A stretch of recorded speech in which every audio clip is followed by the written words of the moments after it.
Okay. Good morning evening అండి.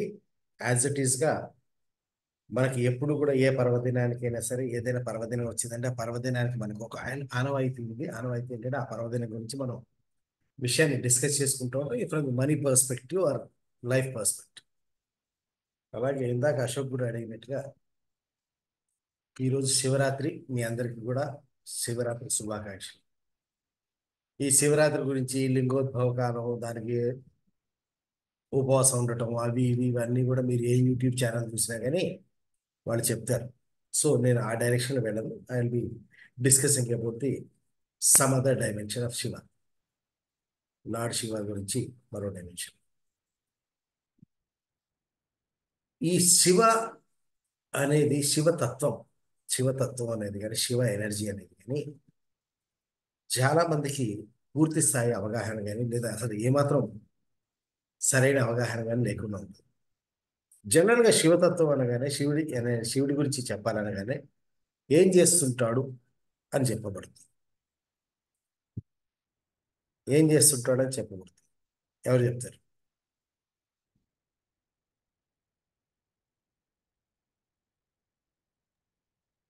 నేను అడిగాను క్వశ్చన్. Destroy. అంటే డిస్ట్రాయ్ Destroy. చేసుకుంటారు, నాశనం. Destroy. డిస్ట్రాయ్ చేస్తాడు, రైట్. బ్రహ్మకు వచ్చేసరికి క్రియేట్ చేస్తాడని, విష్ణుమూర్తికి వచ్చేసరికి మేనేజ్ చేస్తాడని, శివుడికి వచ్చేసరికి డిస్ట్రాయ్ చేస్తాడని మనకు జనరల్గా తెలుసు. అలాగే ఆయన ఒక అదేంటిది కైలాసం అనే పర్వతం మీద ఉంటాడని, కైలాసంలో ఉంటాడని, మంచుకొండల్లో ఉంటాడని వగేరా వగేరా మనకు తెలుసు.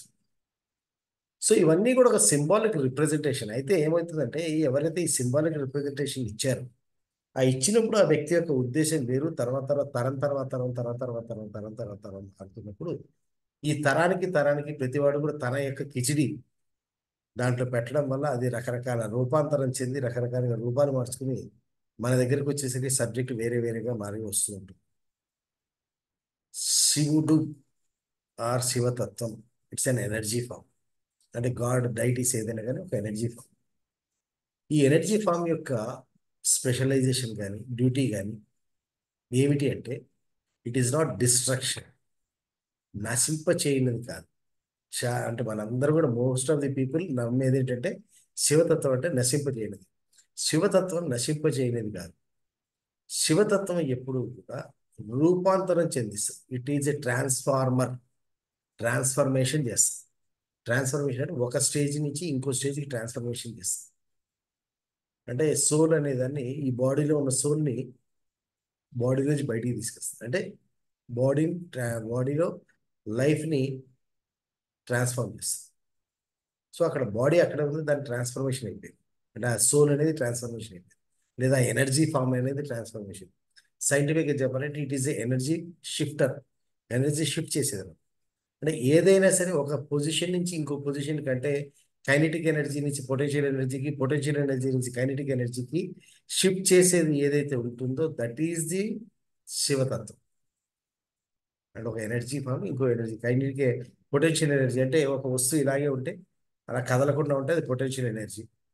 దాన్ని ఇలా పక్కన ఫోర్స్ తోటి కదిలిస్తే అది కైనెటిక్ ఎనర్జీగా మారుతుంది. అలా మారటానికి కారణమయ్యేది శివతత్వం. సో ఈ శివతత్వం అనేది మనం అనుకున్నట్టుగా కైలాసంలోనో ఎక్కడ వెండికొండ మీద లేదా హిమాలయాల్లోనో ఎక్కడ ఉండటం కాదు. It is in every part of the universe. ప్రతి చోట ప్రతి చోట ప్రతి చోట ప్రతి క్షణము ప్రతి చోట ఉన్నటువంటి సర్వత్రా వ్యాపించి ఉన్నది శివతత్వం. ఫర్ సపోజ్ ఒక బియ్యాన్ని తీసుకుని మనం నీళ్లు పెట్టి ఉడకేసి ఆ బియ్యం అన్నంగా మారుతుంది. ఆ రూపాంతరం చెందించేది శివ ఎనర్జీ. ఆ చేసుకున్న భోజనం మన శరీరంలో శక్తిగా మారుతుంది. అది శివతత్వం. ఒక విత్తనం నాటితే ఆ విత్తనం మొక్కగాను, మొక్క మహావృక్షంగాను మారుతుంది. అది శివతత్వం. నెగిటివ్ థాట్స్ ఉన్నది పాజిటివ్ థాట్స్గా మారుతాయి. అది శివతత్వం. పావర్టీ కాన్షియస్నెస్ అంటే ఒక పేదరికపు ఆలోచనలతో ఉన్న వ్యక్తి లేదా పేదరికపు జీవితాన్ని జీవిస్తున్న వ్యక్తి రిచ్గా మారుతాడు, అంటే సంపన్నుడిగా మారుతాడు. అది శివతత్వం. అందుకే మీకు విభూతి, విభూతి శివుడిచ్చే విభూతి ఐశ్వర్యానికి గుర్తు. ఐశ్వర్య ప్రదానం అంటే ఐశ్వర్యం అంటే ఏంటంటే ఆ విభూతి అనేది బూడిద. వాట్ ఈస్ ఇట్ ఇండికేట్ అంటే నీ దగ్గర ఉన్న ప్రెజెంట్ స్టేటస్ కో కనుక పూర్తిగా నాశనం కాకపోతే నువ్వు కొత్త సృష్టికి లేదా కొత్త విషయానికి ట్రాన్స్ఫార్మ్ కాలేవు. అంటే పాత ఆలోచనలు, పాత అలవాట్లు, పాత విషయాలు అన్నీ అలా దాచుకుని దాచుకుని దాచుకుని దాచుకుని అవి అలా ఉండగా నువ్వు కొత్త రూపాంతరాన్ని చెందలేవు. అంటే నీ పేదరికపు ఆలోచనలు, నెగిటివ్ ఆలోచనలు లేదా నీ లోపల డిస్కరేజింగ్ ఆలోచనలు ఉండగా నువ్వు కొత్త జీవితాన్ని కానీ, కొత్త మార్పుని కానీ, కొత్త అభివృద్ధిని కానీ పొందలేవు. So first you have to finish, you have to get what we call become ashes, అంటే అది బూడిదగా మారాలి. ఆ తర్వాతే నువ్వు దాంట్లోకి మారగలుగుతావు అని దానికి సింబాలిక్ రిప్రజెంటేషన్ ఆ విభూతి. అందుకే దాన్ని ఐశ్వర్యానికి కూడా ప్రతీకగా చెప్తారు. సో ఇక్కడ ఫెయిల్యూర్ని సక్సెస్గా మార్చేది కూడా శివతత్వం, రైట్?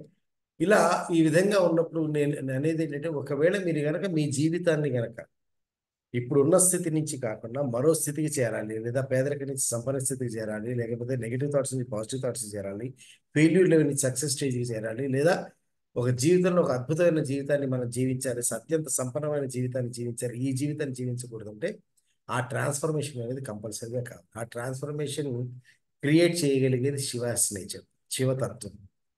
సో మీ గనక శివానుగ్రహం కలగాలి అంటే కలిగింది అంటే మీకు ఆ ట్రాన్స్ఫర్మేషన్ వస్తుంది. ఆ ట్రాన్స్ఫర్మేషన్లో జరుగుతుంది. అంటే శివుడి గురించి తెలుసుకునేటప్పుడు మనం ఈ విషయాల్ని డిఫరెంట్గా తెలుసుకోవాలి. అంటే మనం ఎప్పుడైతే ఈ శివతత్వాన్ని వాడి, శివానుగ్రహాన్ని వాడి, ఆ శివానుగ్రహంతో మనం మన జీవితాన్ని ఇంప్రూవ్ చేసుకోవాలనుకుంటున్నామో ఆ మూమెంట్లో మనము మార్పుకి సిద్ధపడాలి. అంటే స్వర్గం అందరికీ కావాలి, చావంటే భయం, చావటానికి ఎవడు సిద్ధంగా ఉండడు. అలా కాదు. ఎప్పుడైతే మనం శివుడిని కనెక్ట్ అవుతున్నామో, శివతత్వాన్ని కనెక్ట్ అవుతున్నామో, అప్పుడు మనం అప్పటిదాకా ఉన్నటువంటి పూర్తి స్థాయిని, అంటే మొదటి అడుగు నుంచి కాలు తీయకుండా నువ్వు రెండో అడుగుకి చేరలేవు. సో నిచ్చెన మొదటి మెట్టును వదలకుండా నువ్వు రెండో మెట్టుకి వెళ్ళలేవు. సో ఈ నిచ్చెన మొదటి మెట్టును వదలటానికి, రెండో మెట్టుని అందుకోవడానికి మధ్యలో చిన్న గ్యాప్ ఉంటుంది. ఆ గ్యాప్లో కావలసిందే ఆ శివుడి మీద నమ్మకం, ఆ శివతత్వం మీద నమ్మకం, ఆ శివుడి ఎనర్జీ మీద నమ్మకం. ఆ నమ్మకం కనుక ఉన్నవాడు ఏం చేస్తాడు, తను ఉన్న స్థాయి నుంచి నెక్స్ట్ లెవెల్కి వెళ్ళడానికి అవసరమైన మార్పులు చెందటానికి, మార్పు చేయడానికి తను కమిటెడ్గా ఉంటాడు, మారడానికి సిద్ధంగా ఉంటాడు, దాని పట్ల తిరిగి యాక్షన్ తీసుకుంటాడు.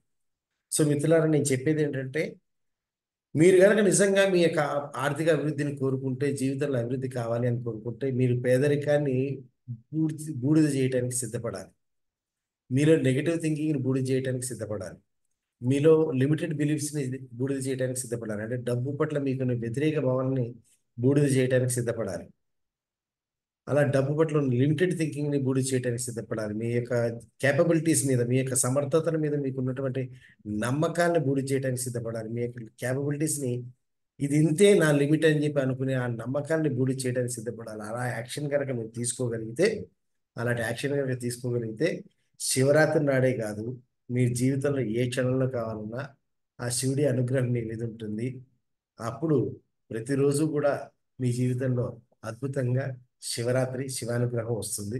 సో అటువంటి శివుడి అనుగ్రహం మీకు కలగాలని కోరుకుంటూ శివానుగ్రహ ప్రాప్తిరస్తు.